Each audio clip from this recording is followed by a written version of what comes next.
Hi friends, I'm Abby and welcome back to my channel and welcome to my sort of new filming setup. I'm hoping that we will have this little setup for a month or so, a little bit of time we will be like this. So we will have some stability, we have some books, I have some representation of what I'm actually talking about, the books. So here we are.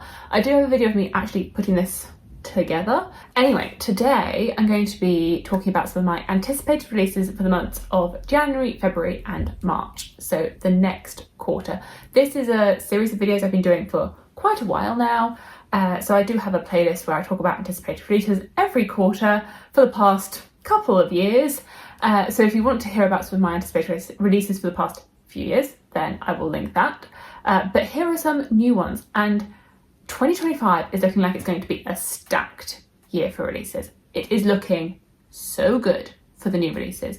Like, not just in January, February, March, like throughout the year, I feel as though I keep seeing announcements of authors that are coming out with books next year, authors that I've been reading from. Like, there are some big names with some big releases next year. I feel like the Goodreads Choice Awards are going to be stacked. They're going to be stacked next year. I think there were lots of releases this year that I enjoyed and was excited about, but the Goodreads ones, was a bit lackluster. Next year, I think there's going to be a lot of close performing books because we have a lot of releases. So normally I stick with 10. No, we've got a few more than 10 here. We've got quite a few. Sometimes I'm struggling to get to 10. This quarter, we have a lot. We have a lot of books coming out. We are in for a treat. So we'll start with January, where I have 4 new releases that are coming out in the first month of the year, going through from in chronological order. On the 7th of January, Breath of the Dragon is coming out. This is by 2 authors, Shannon Lee and Fonda Lee. So I have read from Fonda Lee before. She wrote the Greenbone Saga, and this is her new YA fantasy duology, and it's based on characters and teachings created by Bruce Lee. All the Lees, I don't know if any of them are related or not. I think it is quite a common surname. We're following a main character called June. 16-year-old June dreams of proving his worth as a warrior in the elite Guardians tournament, held every 6 years to entrust the magical Scroll of the Earth to a new protector. Eager to prove his skills, June hopes that a win will restore his father's honour, writing a horrible mistake that caused their banishment from his home, mother and twin brother. And as June competes, he quickly realises he may be fighting not just for a better life, but for the fate of the country itself. You know, the tag's fantasy, young adult, dragons. I'm intrigued. I haven't read anything by Shannon Lee, and I haven't read anything aside from the Greenbone Saga by Fonda Lee. I know she has written other things, but the Greenbone Saga is the only series I've read, and I absolutely adored it. So it'll be intriguing to see what this is like. I think I saw a review that said there was no romance in it, so which is quite a, I guess, more unique thing nowadays. Yeah, the review was like, it's a tournament, no romance, found family, martial arts, fast-paced, academic rivals, male main character. Intriguing. On the 16th of January, Immortal by Sulim Tan is coming out. So this is a standalone romantasy. I think it's set in the same world as the Daughter of the Moon Goddess duology, which I read and really enjoyed. It's filled with dangerous secrets, forbidden magic, and passion of a young ruler who fights to protect her kingdom. So we're following a main character, Lien, who is the heir to a kingdom called Tianxia. In this realm, there is this deal that they have with these immortals. Upon ascending the throne, she has to go to the immortal realm, where she is trying to learn the secrets, but also get out of this agreement that she has with them. They have tasked the god of war with attacking her kingdom, and there is this there is this attraction that is starting to form between her and this god of war. Sounds a little bit intriguing. We shall see how. Yeah, an intriguing romantasy. I enjoy a romantasy, and it's nice to have a standalone one. Then on the 21st of January, we have quite a big release, a very popular one, which is Onyx Storm, the 3rd book in the Fourth Wing series. So Fourth Wing and I'm Flame are quite popular books. They've been quite popular, all by Rebecca Yarros. This is the 3rd book. It's been a little while since I'm Flame came out, so it's quite an anticipated release, especially as I'm Flame ended on quite a cliffhanger. So Fourth Wing, if you don't know, is a romantasy story. It's got a school setting with dragons. We follow our main character Violet, who has trained all her life to become a scholar, and that's what she intends to be. but just before she enters into the scholar faction of this school, she ends up getting thrust into the warrior dragon training side of it, where she starts learning about dragons and riding dragons and the different opposing forces within that world, because it is constantly under attack. And there is a enemies to lovers romance. I think quite a good balance between like romance and fantasy plot lines. So I am definitely intrigued to see where this third book goes. I know that there were some like mixed opinions of the second book. I actually really enjoyed the second book, I think, because it had more fantasy elements, I would say, compared to like the romance side, that it was quite political and fantasy heavy. So I enjoyed it. But I know there were some more mixed things on it, so I am intrigued to see where this third book goes. There has been a bit longer of a wait as well between these releases, that between the first and second one it was quite a quick turnaround, whereas this one we've had to wait a little bit more time. So very excited to read that one, I feel like, along with a lot of other people. Then we're now moving into February. February is stacked with releases. It was stacked last year as well. I remember this, having this massive list of February releases. Like, February is the shortest month of the year, but the publishers stack February full. February is full of books. So, starting off February, on the 4th of February, Deep End by Ali Hazelwood is coming out. This is her latest romance. It is between a competitive diver and an ace swimmer. Jump into forbidden waters in this steamy college romance. And that is as far as I know. So we're breaking away from the STEM setting that is common with her romances. I typically find her romances very fun, engaging, compulsively readable. They typically follow a similar pattern, I would say, that they're not the most unique, that between all of her books there is definitely common themes. Although this isn't STEM centered, it is academia centered, and they are in a university setting, although the swimming aspect is a little bit different. So yeah, I guess it's just replacing the sciencey side with the swimming side, the same way that she replaced it with the chess side in one of her other books. So I feel like I'm gonna enjoy it. It sounds like it's gonna be fun. It just sounds like it will be fun because it's Ali Hazelwood. It will be a fun romance. Then on the 11th of February, one that I'm really excited about is the third and final installment in the Emily Wilde series, which is Emily Wilde's Compendium of Lost Tales by Heather Fawcett. I have loved this series. It's cozy, but it has a plot, because I don't think I'm a cozy fantasy girl. That is just not me. But this works for me. It's just, they're so heartwarming and like comforting to read. So you're following Emily Wilde, who is an academic, and she's researching fairies. In the first book, she goes off to this remote Nordic island to research the fairies there, and her academic rival, Wendell Bambleby, follows her there, and she's like, what is he doing here? But it's like their friendship, romance, tension that's brewing as they're investigating the fairies on this island. And I just loved it. I was just absolutely hooked by that first book. And then reread it. I read it like twice last year. I read it at the beginning of the year and then at the end of the year in preparation for the second one, which is set in Austria, which I also so thoroughly enjoyed. And then now this one, which I don't know where this one is set. Oh, maybe into the fairy realm itself. So maybe not so much in our real world, but I am so excited to read this one and like see how this series ends. I'm gonna be sad that the series is ending. I feel as though I could just keep reading this. Like, it could be many books long, but if it has to come to an end, all good things have to come to an end. They do. I just feel like I could have longer with these characters. If you haven't read the Emily Wilde series, now's your chance to catch up before the third book comes out in February. Speaking of sequels, because we do have a good number of sequels in February, so just after that, on the 13th of February, Cursebound by Sarah Ella Reefy is coming out. This is the sequel to Faybound, which is her more romantic leaning fantasy. So Sarah Ella Reefy, I've read her Final Strife series, which I really thoroughly enjoyed that one. That series I really liked. Faybound, I was a bit more on the fence with, that it was okay.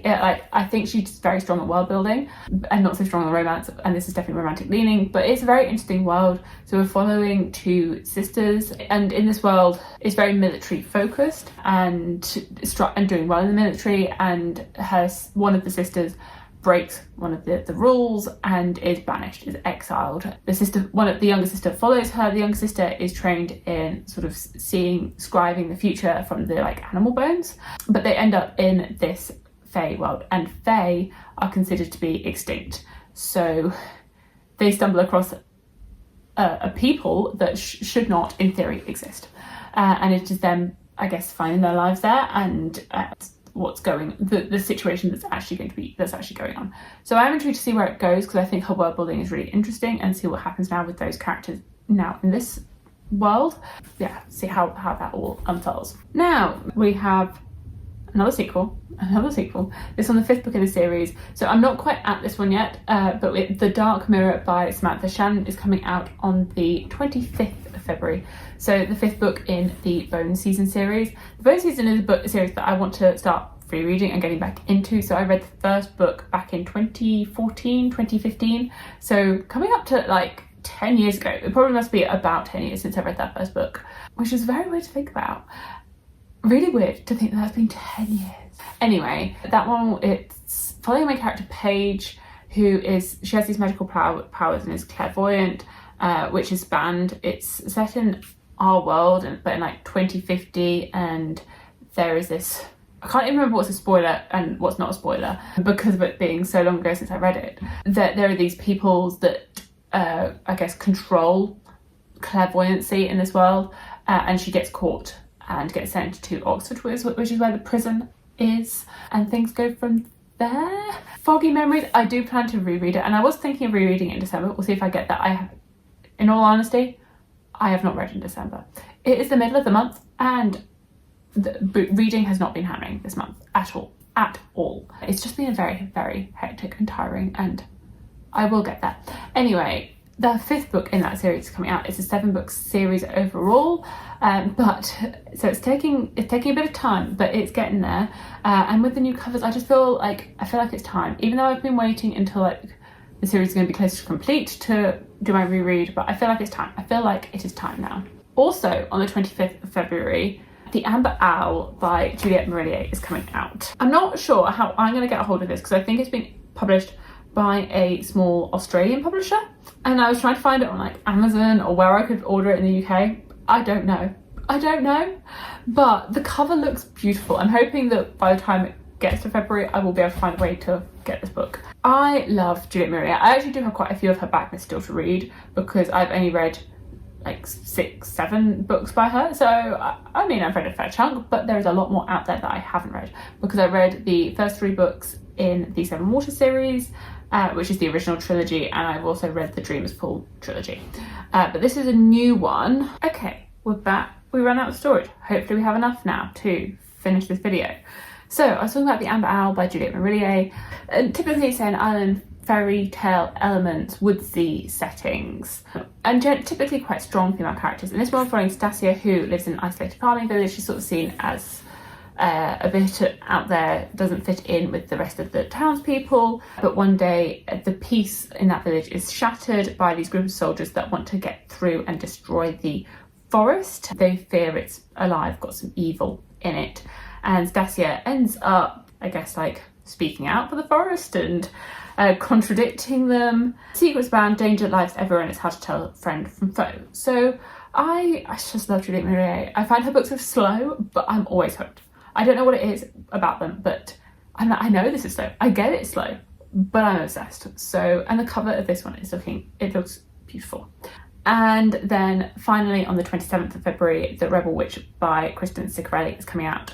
This is the sequel to The Crimson Moth, which I have not read, but I know that it is a duology and it has been extremely popular this past year. It's like a fantasy romance between a witch and a witch hunter, and them, I guess, coming together. In my head, it sounds really similar to Serpent and Dove, but I've not read it to know. But I've typically seen really good reviews for that first book, and I think I did mention that one in my anticipated releases for, I guess, about a year ago when it came out. And this is its conclusion. So part of me is thinking that because this is meant to be quite a fast-paced YA duology, now would be the better time for me to read it, so that I just binge it and go straight into that sequel.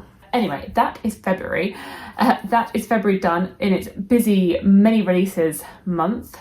We then move into March, and March is also quite busy. Like, it is a busy season. So moving into March, on the 4th of March, everything is coming out. Everything is coming out on the 4th of March. It is a busy day. So on the 4th of March, Oathbound by Tracy Dion is coming out. This is the 3rd book in the Legendborn series. I've not read it, but this is the 3rd and final book. Legendborn is the first book. It's a YA King Arthur sort of retelling series. I do own Legendborn somewhere. Who knows where? Oh, there it is. Just slightly out of frame. I do own it, and I I have been interested in reading it, and I do actually have intended to do like a King Arthur vlog. Haven't got around to it yet, but I have been delaying because I believed potentially that it was going to be a YA series that I would want to binge, and that if I finished Legendborn, I would have the high of really enjoying it at the time, but then potentially lose interest and not actually continue on and finish the series. So I've been delaying until the series was complete, which it now will be. And I think we're following this character as she goes into university, and it's got these like King Arthur type societies there. I probably could have described it better when Legendborn came out and everyone was raving about it and talking about it, whereas now I feel as though there hasn't been that much hype about that series for a little bit. Also continuing on with the series is the Rank Picker King by Cassandra Clare, the sequel to Swordcatcher. So I very recently read Swordcatcher in November, so this one is fresh in the mind. This is her first adult fantasy series. It is different from all of the Shadowhunter books, where she has written most of her work. So it's set in a epic fantasy world. It's quite political. We've got a cast of characters, one of them being the Swordcatcher, who is an orphan boy that the king and queen employ to stand in for their son at events where there is a threat to his life. And then we're also following another character who has some magical powers and is trained to be a healer, and their paths end up getting crossed. And it's very interesting. There's like a criminal king in the city, so it's quite interesting seeing the dynamic between like the palace and the ruler of the criminals, or the criminal underworld, and I think that's what this one is going to unpick a little bit more. So excited to see where the series goes. Also on the 4th of March is Fable for the End of the World by Ava Reid. So it's a standalone dystopian romance about survival, sacrifice, and love that risks everything. I think this one is more YA. And I have read a few of Ava Reid's books, so I'm intrigued by it purely based on having read some of her previous work and knowing that I have typically enjoyed it, although I have not read everything. Like, I haven't been so interested in Lady Macbeth, which came out earlier this year, but this one sounds a little bit more intriguing. Sapphic enemies to lovers. Weirdly enough, this one gets compared to the Ballad of Songbirds and Snakes, which is the Hunger Games, one of the Hunger Games books, which I have not read because I read the Hunger Games trilogy and I was just happy and I didn't need these spin-offs. But spin-offs we are getting because the next Hunger Games spin-off by Susan Collins is coming out in March, and that is Sunrise on the Reaping, which is, once again set in that Hunger Games world, but following Haymitch, who is a side character in that trilogy, and it is Haymitch's story and Haymitch's time in the Hunger Games. So probably quite tragic. But yeah, I feel as though she's kept writing things in the Hunger Games world, and I just not read them because I've not read that, and I didn't read the Ballad of Songbirds and Snakes. I don't know how I feel about this like continuation of continuing to put things out in the Hunger Games universe. I feel as though I would be much more interested if Suzanne Collins put something out that was completely different from the Hunger Games, completely separated from it. I'm just happy with the Hunger Games being the Hunger Games, and I don't need all of this stuff. But if you are interested in it, that is coming out. The final book that I've mentioned down is The Notorious Virtues by Alwyn Hamilton, which is coming out on the 27th of March. So Alwyn Hamilton has had a series out in the past, Rebel of the Sands, which I have not read. I have been like intrigued and interested in it, but that was a few years ago. This is her newest read, and I think she's been working on it for quite a while. So Alwyn Hamilton is, I think, based in London, and she works in Waterstones. I think I've seen her in the Waterstones that she works at. I've seen her at events before, which sort of just makes me interested because I feel as though we've crossed paths. She probably does not know who I am, but we've crossed paths a few times.